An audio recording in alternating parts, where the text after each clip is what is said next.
Pagi hari di kawasan Cipete, Jakarta Selatan. Cahaya matahari masuk lewat tirai dapur rumahku yang terletak di pinggir Situ Gintung, menciptakan bayangan yang akrab di meja kayu pinus yang sudah usang, tempat aku menyajikan sarapan untuk keluarga selama 37 tahun.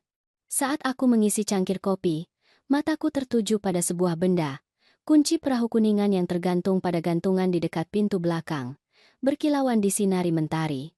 Anakku, Arman nama aslinya, Michael, telah pergi 2 jam sebelumnya. Ia mencium pipiku dan bilang akan memancing bersama teman-teman kuliahnya di Danau Sunter. Jangan tunggu, Bu, katanya sambil tersenyum santai. Kami akan seharian di sana. Aku berusia 64 tahun.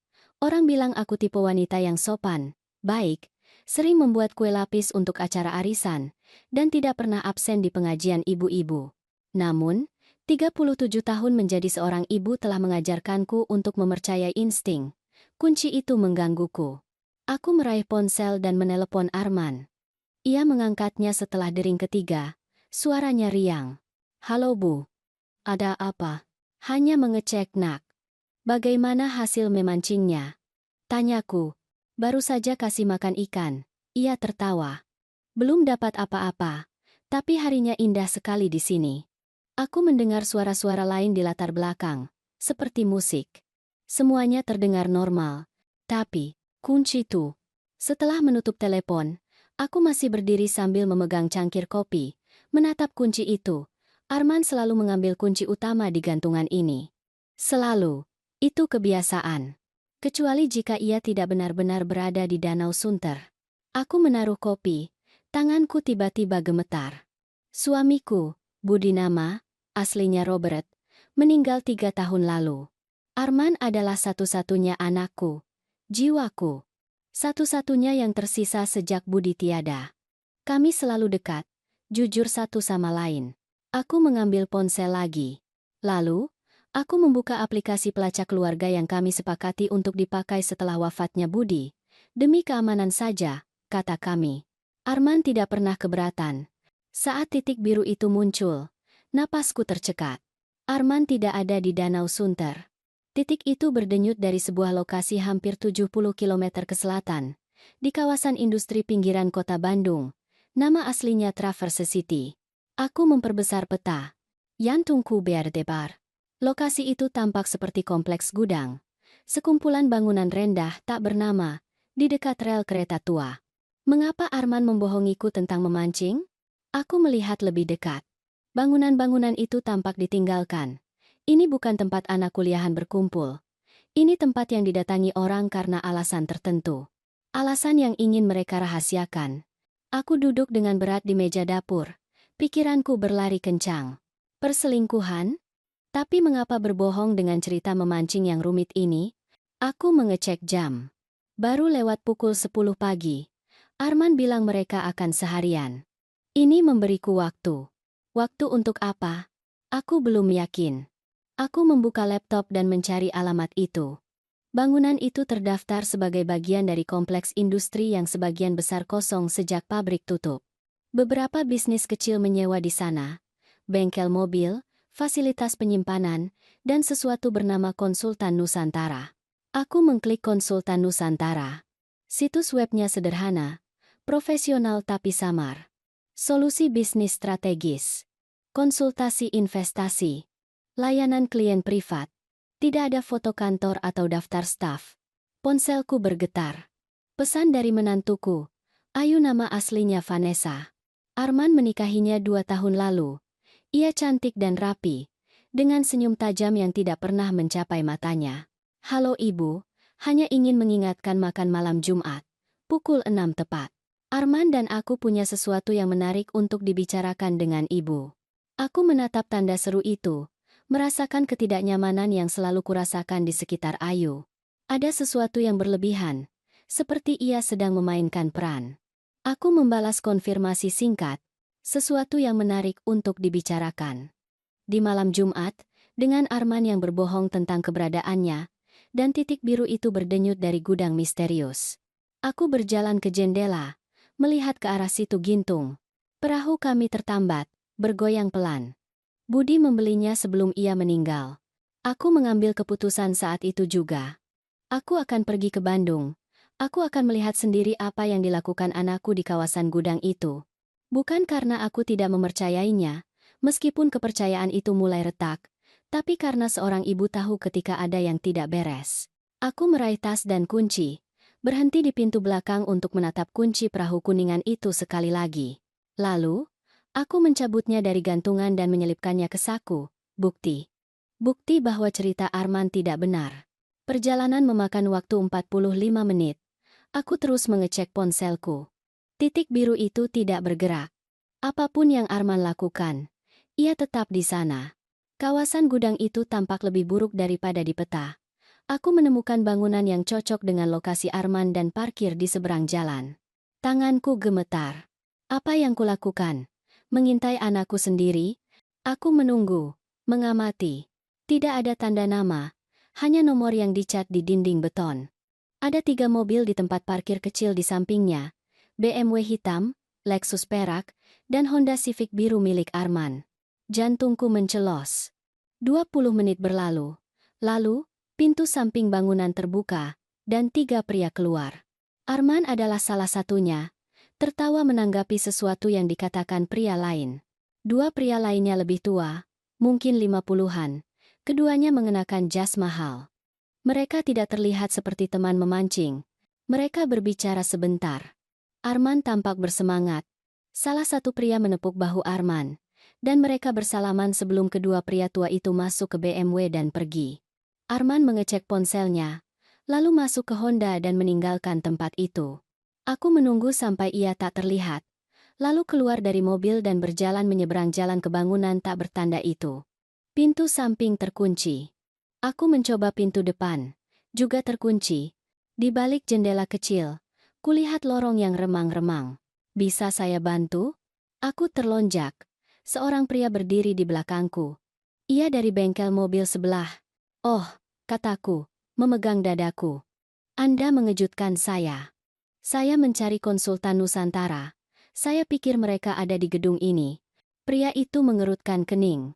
Konsultan Nusantara? Ya, mereka di sana. Tapi saya rasa mereka tidak melayani kunjungan mendadak. Biasanya hanya lihat orang datang dan pergi sesuai janji. Apakah Anda tahu bisnis apa yang mereka jalankan? Ia mengangkat bahu. Tidak tahu. Mereka tertutup. Banyak pria berjas. Beberapa anak muda juga. Sudah setahun di sini. Bayar sewa tepat waktu. Tidak bikin onar. Anda baik-baik saja? Anda terlihat sedikit pucat, katanya. Saya baik-baik saja, kataku, memaksakan senyum. Aku kembali ke mobil dengan kaki gemetar. Saat masuk, ponselku bergetar. Pesan dari Arman. Sudah dapat beberapa ikan. Sepertinya kita akan kembali sekitar pukul 4. Mau aku belikan nasi goreng untuk makan malam? Aku menatap pesan itu. Anakku yang jujur dan baik hati, berbohong padaku. Bukan sekadar kebohongan kecil, tapi penipuan yang rumit. Bertemu dengan pria berjas di gudang anonim sambil berpura-pura memancing. Aku membalas. Tentu, sayang. Sampai jumpa malam ini. Lalu aku duduk di mobil, mencoba memahami apa yang baru saja kulihat. Aku tahu di lubuk hati, tempat insting seorang ibu berada, Arman terlibat dalam sesuatu. Sesuatu yang ia sembunyikan. Sesuatu yang membutuhkan kebohongan, pertemuan rahasia, dan gedung tak bertanda.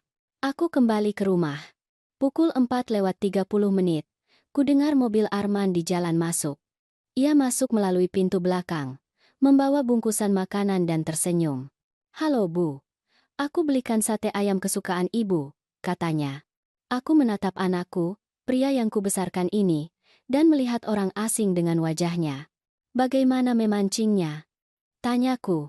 Suaraku stabil. Hebat, katanya santai. Sangat hebat. Tidak ada yang seperti menghabiskan waktu di air.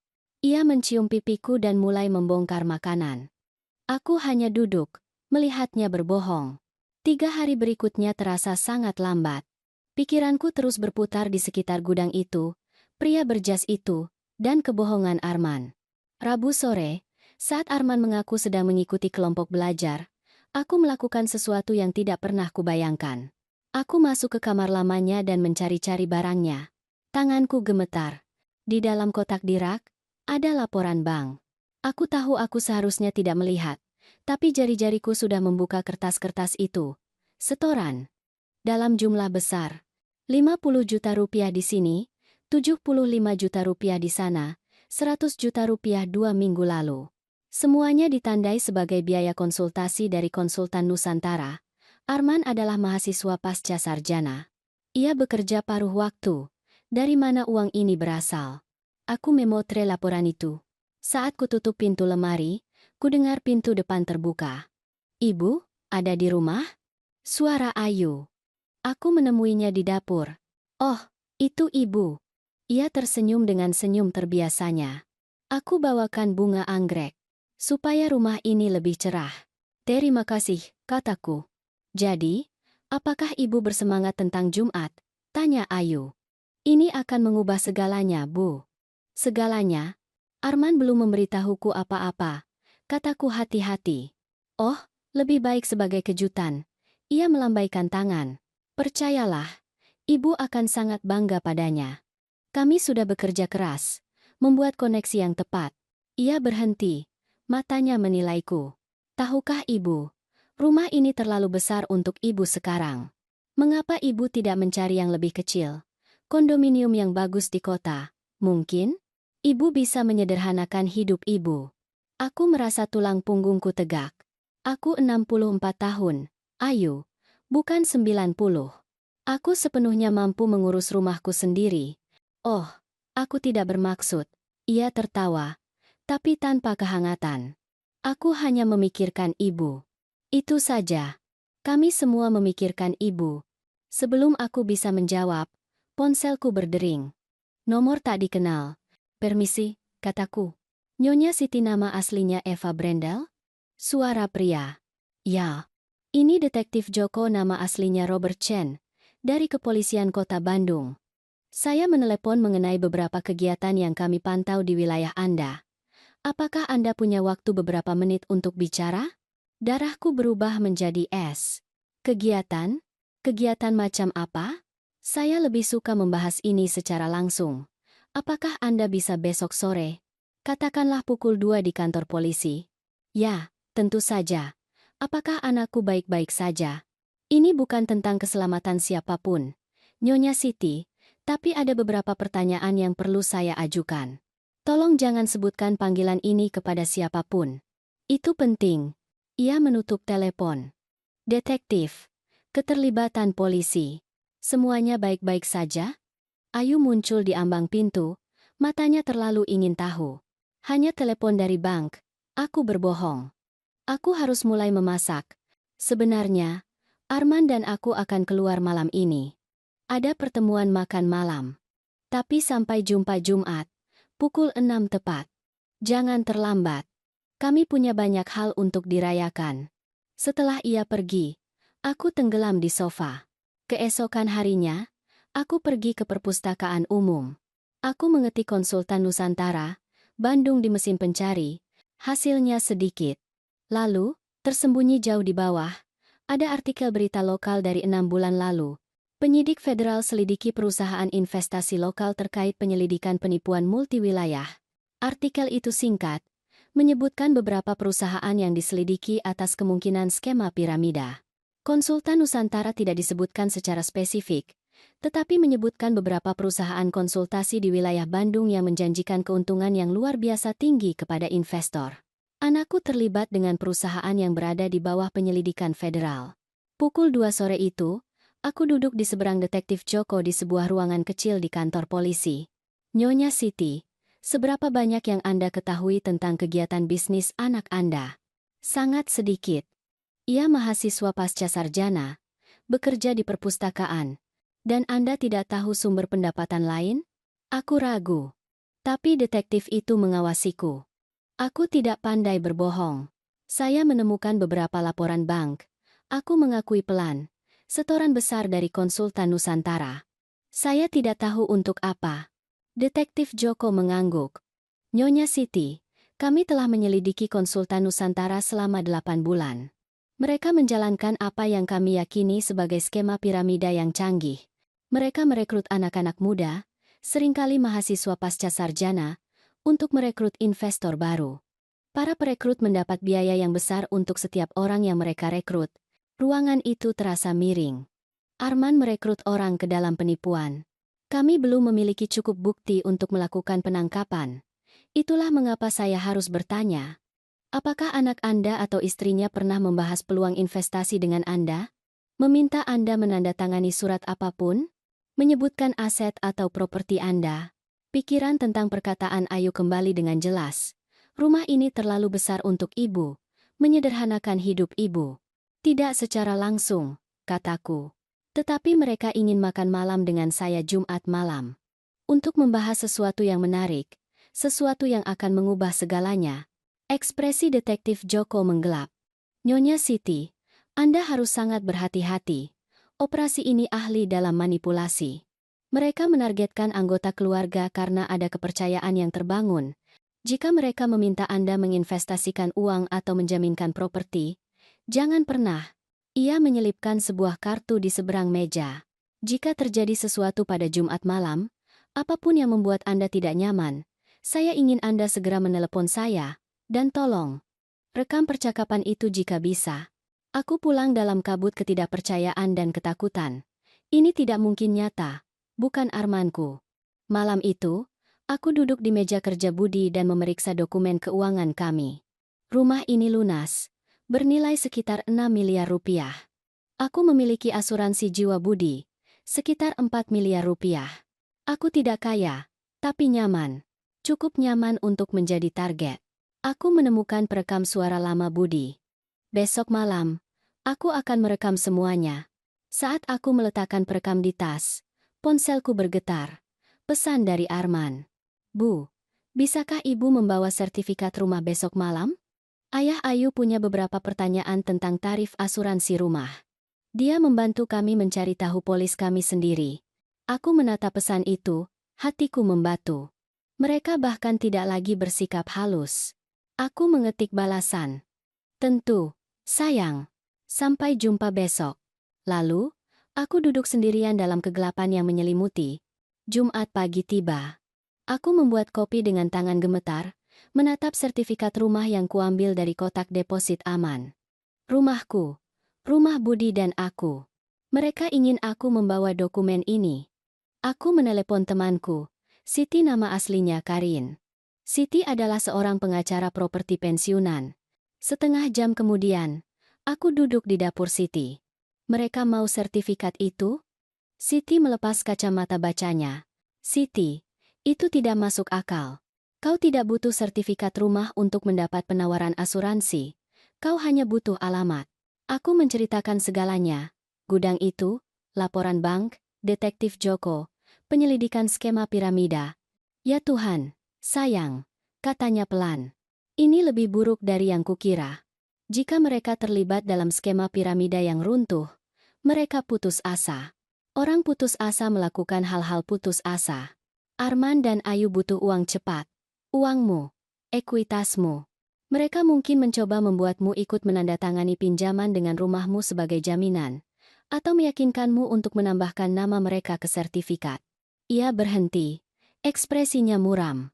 Atau mereka mungkin mencoba agar kau dinyatakan tidak kompeten secara mental sehingga mereka bisa mendapatkan surat kuasa. Ruangan berputar. Mereka tidak akan. Kau janda 64 tahun yang tinggal sendirian. Jika mereka mendapatkan dokter yang simpatik untuk mengangkat kekhawatiran tentang kondisi mentalmu, kau sudah bertindak paranoid, bukan? Mengikuti anakmu, mencari-cari surat-surat pribadinya. Itu bisa dibingkai sebagai perilaku yang meresahkan. Aku merasa mual. Mereka telah memasang perangkap. Apa yang harus kulakukan? Siti duduk di seberangku. Pertama, kau tidak membawa sertifikat itu malam ini. Kedua, rekam semuanya. Ia meremas tanganku. Dan ketiga, kau harus siap dengan kemungkinan Arman sudah terlalu jauh untuk diselamatkan. Bahwa ia mungkin memilih mereka daripada kau. Kata-kata itu terasa seperti pukulan fisik. Ia anakku. Aku menghabiskan sore itu untuk bersiap. Aku menyembunyikan perekam suara Budi di saku jaketku. Aku menelepon detektif Joko. Jangan bawa sertifikat itu, katanya. Dan hati-hati apa yang Anda setujui. Setelah Anda menandatangani sesuatu, jauh lebih sulit untuk membatalkannya. Pukul 5:30. Aku berdiri di depan cermin. Aku memilih pakaian yang sederhana. Seragam seorang ibu, pikirku getir. Tidak berbahaya. Penuh kepercayaan. Persis seperti yang mereka harapkan. Tapi di mataku ada baja. Aku mengambil tasku, mengecek perekam. Restoran yang Arman dan Ayu pilih adalah restoran berkelas. Remang-remang, dengan bilik pribadi. Mereka sudah duduk. Arman berdiri untuk mencium pipiku. Bu, ibu tampak hebat. Duduklah di sebelahku. Kami sudah memesan segelas anggur putih kesukaan ibu. Aku duduk. Satu kali tekan tombol. Jadi, kata Arman, matanya berbinar. Kami punya berita yang luar biasa. Aku menekan tombol. Ibu tahu aku sudah melakukan pekerjaan konsultasi. Lanjut Arman. Berjalan dengan luar biasa. Ayu dan aku telah membuat investasi yang sangat cerdas melalui konsultan Nusantara. Dan kami berada di posisi untuk menghasilkan uang yang serius. Uang yang mengubah hidup. Itu luar biasa. Kataku hati-hati. Konsultasi investasi. Ayu menyela dengan lancar. Arman punya bakat nyata untuk mengidentifikasi peluang. Ia telah membantu orang memaksimalkan keuntungan mereka. Dan kami ingin membantu ibu juga, kata Arman, meremas tanganku. Itulah gunanya malam ini.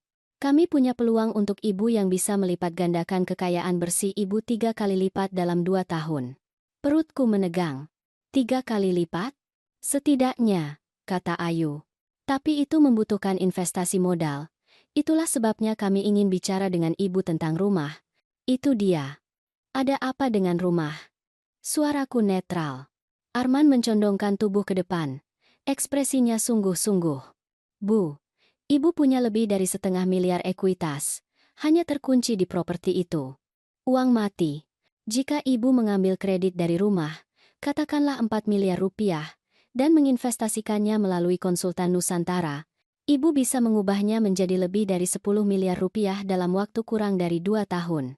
Dan jika aku tidak mau mengambil risiko itu bukan risiko, Bu. Suara Ayu sedikit menajam. Arman telah melakukan ini untuk puluhan orang. Semua orang menghasilkan uang. Keuntungannya terjamin.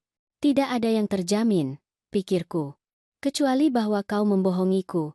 Aku menghargai pemikirannya, kataku perlahan. Tapi aku tidak nyaman mengambil pinjaman di usiaku. Rumah ini lunas. Itu memberiku keamanan. Keamanan adalah ilusi, Bu, kata Arman, dan ada nada ketidaksabaran dalam suaranya. Ibu kehilangan uang setiap hari dengan tidak menginvestasikannya. Itu bukan keamanan. Itu stagnasi. Ayahmu selalu berkata, ayah sudah tiada, Bu, suara Arman memotong. Dan cara berpikirnya, mentalitas simpan uangmu, bermain aman itu, sudah usang. Dunia sudah berubah. Arman benar, kata Ayu, tangannya mendarat di lenganku dengan sedikit tekanan. Ibu percaya kami, bukan? Kami keluarga. Kami hanya menginginkan yang terbaik untuk ibu. Aku menatap wajah anakku. Aku melihat keputusasaan bersembunyi di balik kegembiraannya. Ia membutuhkan ini. Ia membutuhkan aku untuk mengatakannya, yang berarti ia berada dalam masalah. Aku perlu memikirkannya, kataku. Ada tenggat waktu, kata Ayu cepat. Peluang ini ditutup minggu malam. Aku mengerti. Jawabku lembut namun tegas. Tapi aku tidak membuat keputusan tentang rumah dan keamananku di atas meja makan malam. Aku butuh waktu untuk berkonsultasi dengan penasihat keuanganku sendiri. Rahang Arman menegang. Ibu tidak punya penasihat keuangan. Kalau begitu aku akan mencarinya. Omong-omong, ibu membawa sertifikat rumah yang kuminta? Aku tidak berpikir aku membutuhkannya untuk percakapan makan malam. Sesuatu berkelebat di wajah Arman. Kami sangat membutuhkannya malam ini. Kami perlu menunjukkan portofolio aset ibu kepada tim investasi. Tim investasi. Mereka ada di sini, sebenarnya, kata Ayu dengan ceria. Di ruang makan pribadi. Kami ingin ibu bertemu dengan mereka. Darahku membeku. Ini bukan hanya makan malam. Ini adalah sergapan. Kalian mengundang orang asing untuk membahas informasi keuanganku tanpa bertanya padaku lebih dulu? Mereka bukan orang asing, Bu. Mereka mitra kami. Arman berdiri. Ayo, temui saja mereka. Apa salahnya mendengarkan? Kesalahannya, kataku pelan, adalah kau membohongiku. Lagi, kata itu menggantung di udara. Apa yang ibu bicarakan? Suara Arman berubah berbahaya dan pelan. Kau bilang padaku kau pergi memancing hari Selasa. Tapi kunci perahu ada di gantungan. Kau ada di Bandung, di gudang, bertemu dengan pria berjas. Wajah Ayu memucat. Arman menatapku seperti aku menamparnya. Ibu mengikutiku? Suaranya bergetar karena marah. Ibu benar-benar mengikutiku seolah aku penjahat. Aku melacak ponselmu. Yang ada di paket keluarga kita. Yang kau setujui untuk kulacak demi keamanan. Itu untuk keadaan darurat. Ini keadaan darurat. Aku berdiri. Kau terlibat dengan perusahaan yang berada di bawah penyelidikan federal. Kau telah merekrut orang ke dalam apa yang diyakini polisi sebagai skema piramida. Dan sekarang, kau mencoba merekrutku. Itu gila. Ayu mendesis. Siapa yang memberitahu sampah ini? Detektif Joko dari Kepolisian Kota Bandung. Warna darah mengering dari wajah Arman. Ibu pergi ke polisi, ibu melaporkan anak ibu sendiri. Mereka meneleponku. Mereka menyelidiki konsultan Nusantara. Mereka ingin tahu apakah kau mendekatiku untuk investasi. Ya Tuhan, Bu. Arman mengacak-acak rambutnya. Ibu tidak tahu apa yang ibu lakukan. Tidak tahu berapa biayanya untukku. Untuk kita. Kalau begitu katakan yang sebenarnya. Sekarang, kau terlibat dalam apa? Sejenak, kupikir ia akan menyerah. Tapi kemudian Ayu berdiri, wajahnya dingin dan penuh amarah. Kau jalang munafik, katanya. Suaranya pelan dan berbisa. Kau duduk di rumah mendiang suamimu menilai kami, sementara kami mencoba membangun masa depan yang nyata. Kami menawarkan untuk membantumu. Dan begini caramu membalas kami. Vanessa, Arman memulai. Ia memotongnya. Tidak, dia mau kebenaran. Baiklah. Kita butuh modal, Arman. Siklus investasi ditutup minggu, dan jika kita tidak membawa uang baru, kita kehilangan segalanya. Ibumu seharusnya menjadi jaring pengaman kita, tapi ternyata ia lebih suka melihat kita gagal. Kau ingin aku mempertaruhkan rumahku agar kau bisa terus memasukkan uang ke dalam penipuan? Ini bukan penipuan. Arman berteriak, dan orang-orang di meja terdekat menoleh. Ini peluang bisnis yang sah yang terlalu takut dan terlalu tua ibu untuk mengerti. Kata-kata itu jatuh seperti batu. Terlalu tua. Aku pikir, kataku pelan, aku harus pergi. Ya, sembur Ayu. Sebaiknya ibu pergi. Dan jangan berharap kami datang saat ibu membusuk di rumah itu sendirian. Aku berjalan keluar dari restoran. Di tempat parkir, aku duduk di mobil dengan tangan gemetar dan menyadari bahwa perekam di sakuku masih menyala. Aku mendapatkan semuanya, setiap kata, setiap pengakuan. Minggu pagi tiba. Pukul 7. Detektif Joko menelepon. Nyonya Siti, kami akan bergerak di konsultan Nusantara hari ini. Agen federal akan melaksanakan surat perintah penggeledahan sore ini. Anak Anda akan diinterogasi. Mungkin ditangkap. Kapan? Dalam beberapa jam. Saya memberitahu Anda sebagai rasa hormat. Jika Arman menghubungi Anda, jangan temui dia. Jangan setujui apapun. Saya tidak akan meninggalkan rumah saya. Kataku. Kalau begitu, kunci pintu Anda dan pastikan ponsel Anda terisi daya. Dan jika terjadi sesuatu, apapun itu, Anda telepon 9,1,1 dulu. Kemudian saya. Pukul 9:30, Siti datang bersama suaminya. Didi nama aslinya Tom. Kau tidak akan sendirian hari ini, kata Siti. Didi akan memperbaiki papan longgar di teras belakang, dan aku akan membuatkan kita sarapan yang layak. Kami sedang sarapan nasi uduk ketika ponselku berdering. Arman, jangan dijawab, kata Siti. Aku harus tahu apa maunya. Aku menjawab, mengaktifkan speaker. Bu, suara Arman serak. Bu, tolong dengarkan aku. Aku tahu ibu pikir aku penjahat, bahwa aku mencoba menipu ibu, tapi tidak seperti itu. Suaranya pecah. Semuanya berantakan, Bu. Polisi akan datang.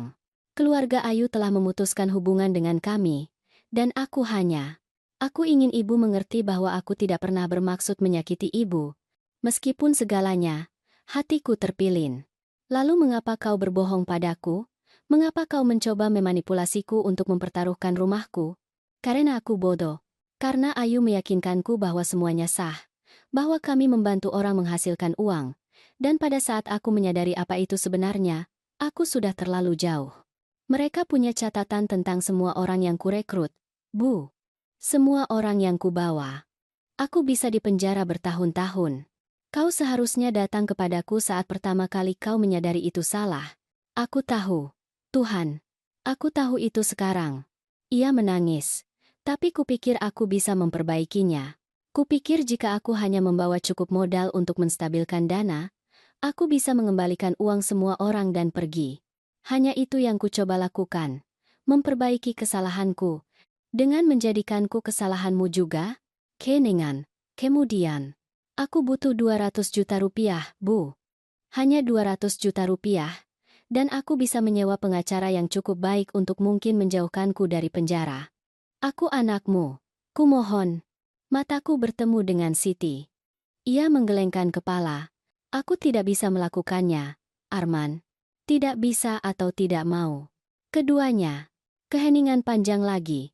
Ketika ia berbicara lagi, suaranya telah berubah, lebih keras. Lebih dingin.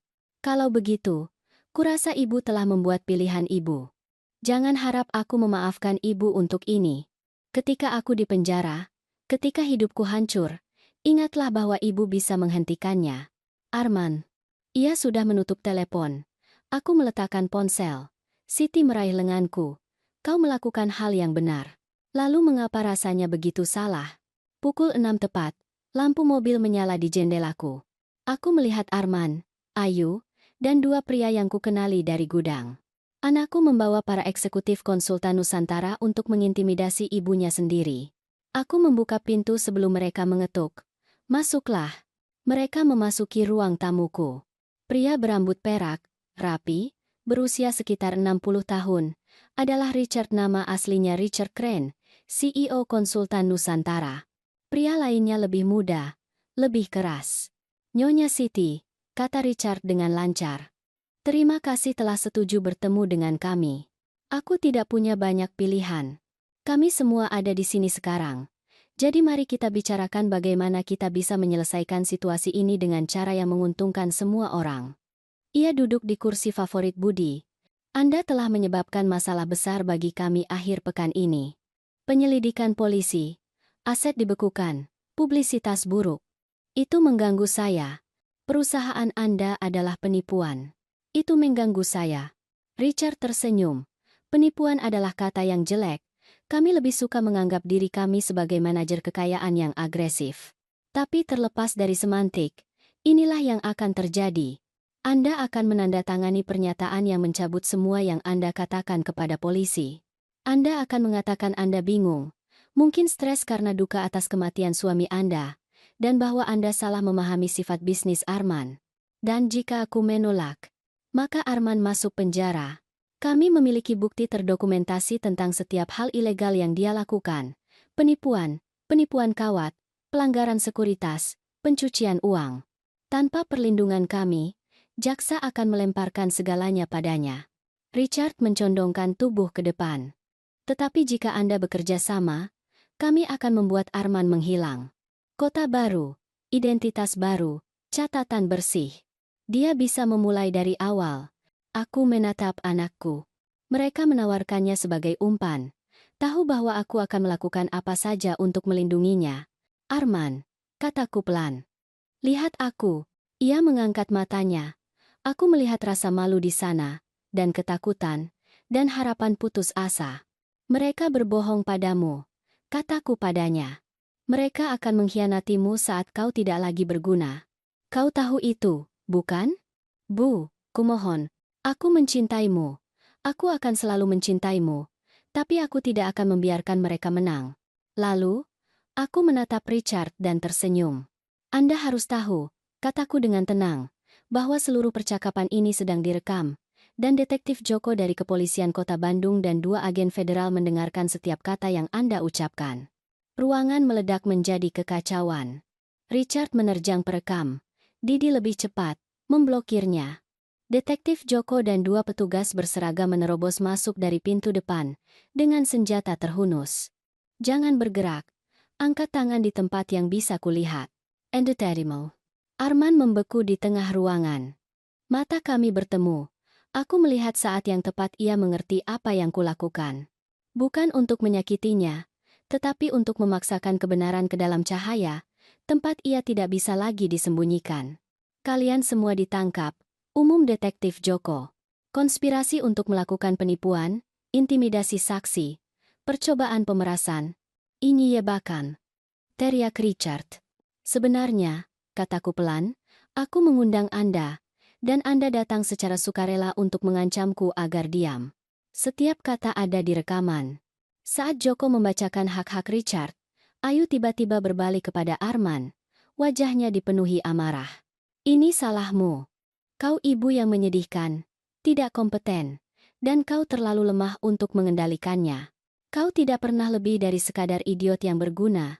Arman, teriaknya. Perekrut biasa-biasa saja dengan akses ke uang ibunya, hanya itu kau bagi kami. Aku melihat wajah anakku hancur. Ia adalah sasaran sejak awal. Nyonya Ayu, Anda punya hak untuk tetap diam, kata Detektif Joko, membawanya dengan borgol. Dia seharusnya mudah. Teriak Ayu. Janda tua kesepian. Dia seharusnya bersyukur atas perhatian, putus asa untuk membantu anaknya.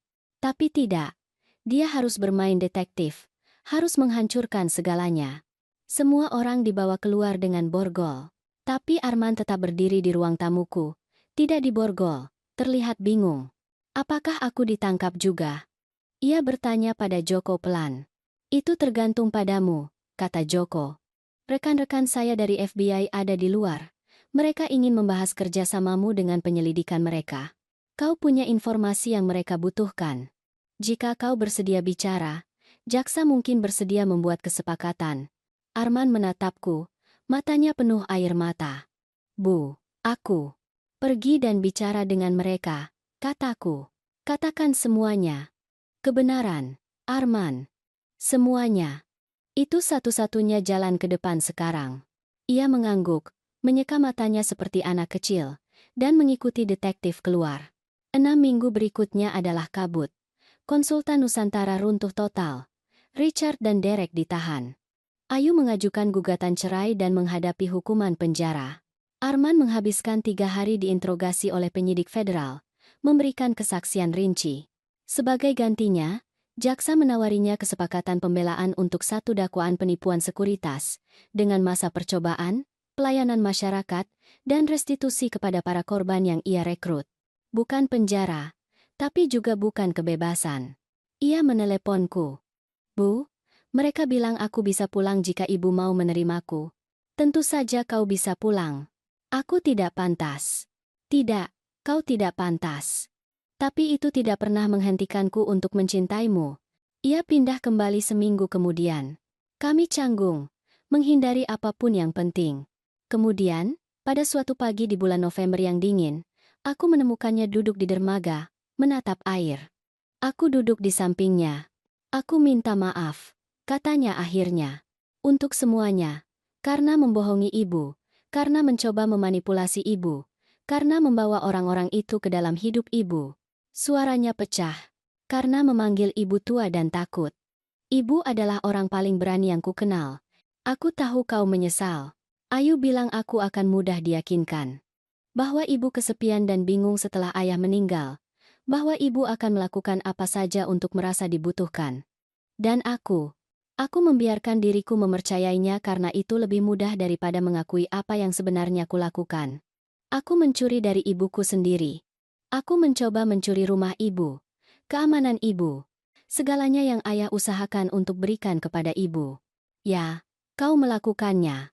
Bagaimana ibu tahan melihatku? Karena aku ingat siapa kau sebelum ini, dan aku percaya kau bisa menjadi orang itu lagi.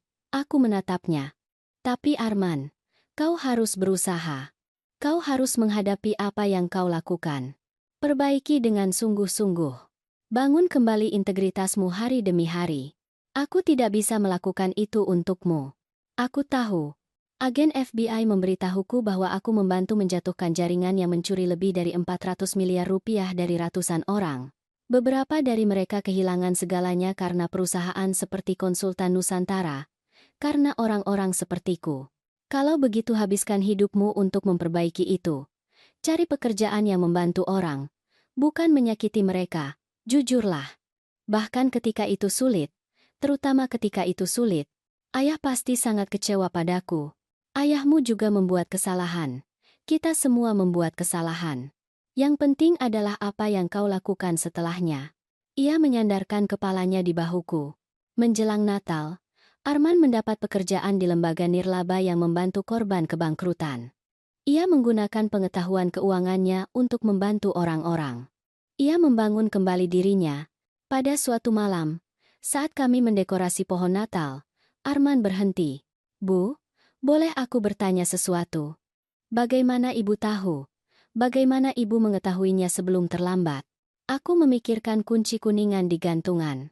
Aku memperhatikan, kataku sederhana, dan aku mempercayai instingku. Orang-orang salah mengira bahwa usia membuatmu kurang cakap. Tapi pengalaman mengajarimu untuk melihat pola, untuk melihat inkonsistensi, untuk mempercayai perasaan di perutmu yang mengatakan ada yang salah. Aku pikir aku sangat pintar, kata Arman pelan. Ibu selalu 3 langkah di depanku. Tidak selalu. Tapi aku sudah memperhatikanmu selama 30 tahun. Aku tahu kebiasaanmu, polamu. Dan lebih dari itu, aku mengambil ornamen itu dan menggantungkannya dengan hati-hati. Aku mengenalmu, dirimu yang sebenarnya. Di balik rasa takut dan pilihan yang buruk, aku tahu kau layak diselamatkan. Padahal aku tidak pantas mendapatkannya. Cinta bukan tentang pantas. Ini tentang memilih untuk melihat kebenaran, yang baik dan yang buruk, dan tidak berpaling. Saat mencuci piring, aku melihat keluar ke situ Gintung. Aku telah belajar bahwa aku lebih kuat dari yang kukira, bahwa usiaku bukanlah kelemahan, tetapi sumber kebijaksanaan dan kekuatan. Bahwa instingku, yang diasah selama puluhan tahun, lebih berharga daripada manipulasi apapun. Aku telah belajar bahwa terkadang mencintai seseorang berarti menolak untuk menjadi korban mereka. Berarti berdiri teguh, bahkan ketika mereka tenggelam dan memohon agar kau ikut melompat. Dan aku telah belajar bahwa rumah sejati, adalah apa yang kau bangun melalui integritas dan kebenaran, dan keberanian untuk melindungi apa yang penting. Ponselku bergetar. Pesan dari Detektif Joko. Richard dan Derek sama-sama mengaku bersalah hari ini. Menghadapi 25,30 tahun masing-masing, kesaksian ibu sangat penting.